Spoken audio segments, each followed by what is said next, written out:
Coucou tout le monde, on se retrouve aujourd'hui pour une nouvelle vidéo. Ça va être un nouveau genre de vidéo sur la chaîne.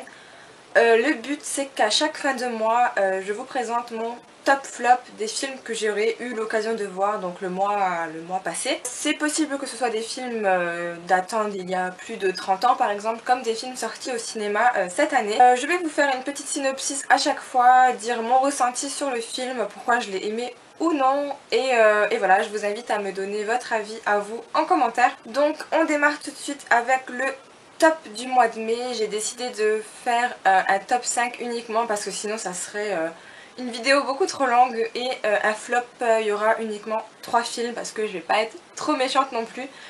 Donc on commence avec le top.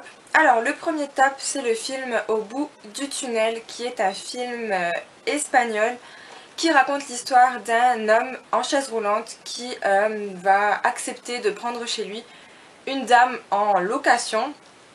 Et en fait, vu qu'il est handicapé, il travaille uniquement de sa cave. Et de là, il va entendre à travers les murs qu'un braquage se prépare dans la banque de sa rue. Et il va tout faire pour contrer ce braquage en mettant en place toutes sortes de stratagèmes. J'ai beaucoup aimé ce film déjà pour l'histoire que j'ai bien appréciée. L'acteur principal de ce film est excellent, honnêtement je ne le connaissais pas du tout. Pourtant j'aime beaucoup les films espagnols, c'est un genre de film que j'affectionne particulièrement, mais je le connaissais pas du tout. Et puis le twist final est plutôt pas mal. Par contre l'actrice donc qui s'invite pour la location chez le jeune homme est assez moyenne. Je trouve qu'elle exagère un peu, ses gestes, ses paroles, ses actions. C'est un peu dommage, le film aurait mérité une meilleure actrice je trouve, mais il s'en sort quand même très très bien. Le deuxième film que je vais vous parler c'est Tunnel, donc c'est un film coréen qui raconte l'histoire d'un mari, donc un mari de famille, qui rentre chez lui tranquillement du travail et qui va passer sous un tunnel. Celui-ci va s'effondrer et il va se prendre tous les débris sur sa voiture. Il va rester coincé pendant des jours et des semaines sous ces débris. Et il va y avoir tout un amas de médias, de politiques, de pompiers, de policiers qui vont se mettre en travers de son chemin, et on va suivre en fait sa descente aux enfers parce que voilà, il y aura un manque d'air, un manque d'hygiène, un manque de nourriture. Enfin bref, ça va être horrible pour lui. Et le film est très bon, il se met en place très rapidement, c'est quasiment un huis clos et on voit pas du tout le temps passer. Franchement j'ai passé un agréable moment. Je suis pas très fervente des films coréens, japonais, asiatiques, etc. Mais celui-ci est vraiment une pépite, je vous le conseille vraiment. Les effets spéciaux sont magnifiques, le travail de l'image est juste somptueux. Les acteurs sont tous très performants, pardon. On voit vraiment la qualité dans leur jeu. Et puis le film passe à une vitesse phénoménale, voilà, on voit vraiment pas du tout le temps passer. Il dure quasiment 2 heures d'ailleurs, et honnêtement j'aurais pu encore le regarder 1 heure, tellement j'étais prise dedans. Le troisième film que je vais vous parler, c'est un film que je suis allée voir au cinéma et c'est Get Out, donc qui raconte l'histoire d'un couple où la femme est blanche et l'homme est noir, qui vont partir à la rencontre des parents de celle-ci, donc ils vont rencontrer le beau-fils.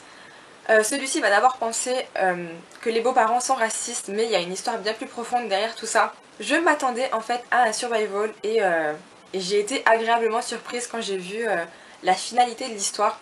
La bande-annonce fait paraître vraiment un slasher quoi, et j'ai été surprise tout bonnement. L'acteur principal est très bon. J'ai accroché directement avec le personnage, je suis vraiment rentrée dans le film. Vraiment l'histoire autour est très réussie. Et puis le twist final est incroyable. Je m'attendais pas du tout à ce terminus quoi, et j'ai été très surprise, vraiment c'est le mot, je m'attendais pas du tout à ça. Je suis allée le voir avec une amie et elle aussi elle a été agréablement surprise par ce film.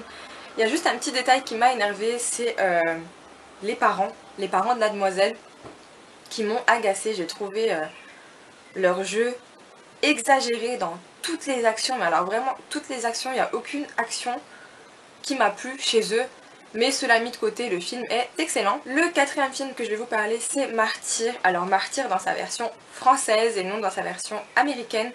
donc qui raconte l'histoire d'une jeune fille qui s'est évadée d'une famille où elle avait été placée en cave pour subir toutes sortes d'opérations, de tests, etc. Elle va revenir quelques années plus tard pour se venger de cette famille et elle va déglinguer tout le monde. Et on va suivre en fait toute son histoire entre elle et son amie. Et là aussi ça a été une très bonne surprise, je l'avais vu il y a pas mal d'années à sa sortie. J'en avais gardé un mauvais souvenir et là bizarrement j'ai adoré, j'ai trouvé déjà le fait que ce soit un film français. On n'a pas beaucoup de films français horrifiques qui sont à la hauteur de mes espérances.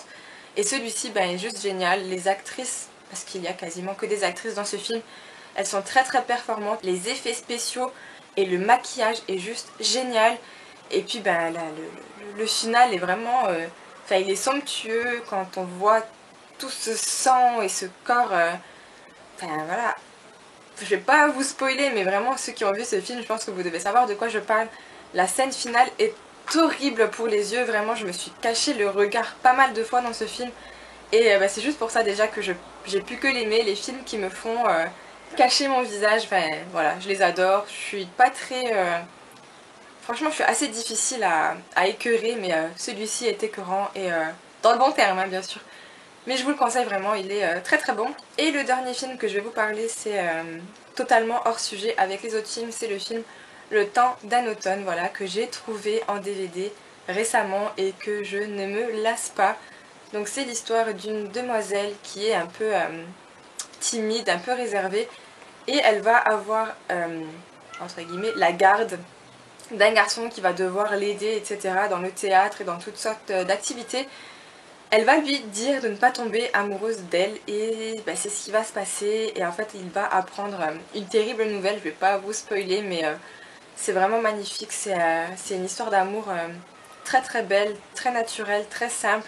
Il n'y a pas de chichi, il n'y a pas de toute cette romance à cuculapraline là et honnêtement j'adore, c'est mon film d'amour préféré, je peux que vous le conseiller. Si vous l'avez pas vu vraiment, je vous le conseille, il est magnifique, il n'y a pas d'autre mot. Ensuite, en ce qui concerne les flops, le plus gros flop de ce classement c'est Wishmaster 2. J'avais vu le 1 le mois dernier, j'avais aimé le premier. Et là le 2, vraiment il a rien à voir avec le premier. Déjà les effets spéciaux ils sont juste horribles. Le film est pourtant sorti des années après et les effets spéciaux sont dégueulasses. Honnêtement il y a beaucoup d'images très rouges comme ça, ils font mal à la tête. Et puis le pitch de l'histoire est ridicule, le Wishmaster est ridicule, les acteurs sont ridicules, tout est ridicule dans ce film. J'espère que le troisième et que le quatrième sont bien meilleurs parce que celui-ci m'a vraiment déçu. Le deuxième flop c'est le Loup-garou de Paris. Alors celui-ci c'est un flop sans en être un parce qu'en fait j'en attendais beaucoup. La bande-annonce m'avait vraiment plu. Donc c'est l'histoire d'une bande de potes qui passent leurs vacances à Paris et ils vont se retrouver sur la Tour Eiffel. Ils vont assister à une tentative de suicide d'une demoiselle, sauf qu'ils vont réussir à la sauver. Et de là, il va se passer tout un tas de trucs. Et honnêtement, je m'attendais à autre chose. Voilà, déjà la qualité de l'image n'était pas très bonne. Alors je sais pas si c'est ma version à moi qui est comme ça, ou si c'est simplement que le film n'a pas été bien remasterisé. Mais j'ai détesté la qualité de l'image. J'ai détesté l'actrice principale et j'ai détesté les effets spéciaux. Je m'attendais vraiment à autre chose, j'ai été vachement déçue, voilà. Je sais pas si ça a été pareil pour vous, mais voilà, moi j'ai été... ça n'a pas été mon grand kiff ce film. Et le troisième flop c'est Meet the Black, c'est un film qui est pas du tout connu, enfin j'en ai jamais entendu parler sur telle ou telle chaîne. C'est en fait une version Scary Movie de American Nightmare.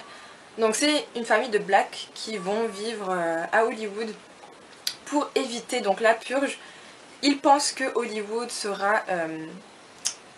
va être mis de côté pour cette purge et il s'avère que non et ils vont être la cible de toutes les escroqueries que le père aurait pu avoir dans son passé. Donc tout le monde va revenir à la charge. J'en attendais tellement de ce film, vraiment la bande-annonce est magique, je vous conseille d'aller regarder la bande-annonce pour voir de quoi je parle. Et en fait le film démarre déjà très lentement, il met bien une demi-heure, trois quarts d'heure à avoir un peu d'action. Et franchement c'est ridicule quoi, les scènes d'horreur si je puis dire, elles sont pas du tout bonnes, elles sont à la limite du risible. Et les acteurs, enfin voilà quoi, il n'y a pas grand chose à dire sur eux, ils jouent parce qu'ils doivent jouer. Mais il n'y a rien qui sort du jeu, il n'y a rien qui sort du lot, il n'y a aucun acteur qui se démarque d'un autre. Et le final est voilà, normal, il n'y a rien d'exceptionnel, rien de farfelu, juste une lettre à la poste envoyée et puis c'est réglé. J'ai été déçue. Voilà, c'est tout donc pour cette vidéo top flop du mois de mai. J'espère que cette vidéo vous aura plu. Je vous fais de gros bisous, n'hésitez pas à vous abonner si ce n'est pas déjà fait et à bientôt. Ciao ciao.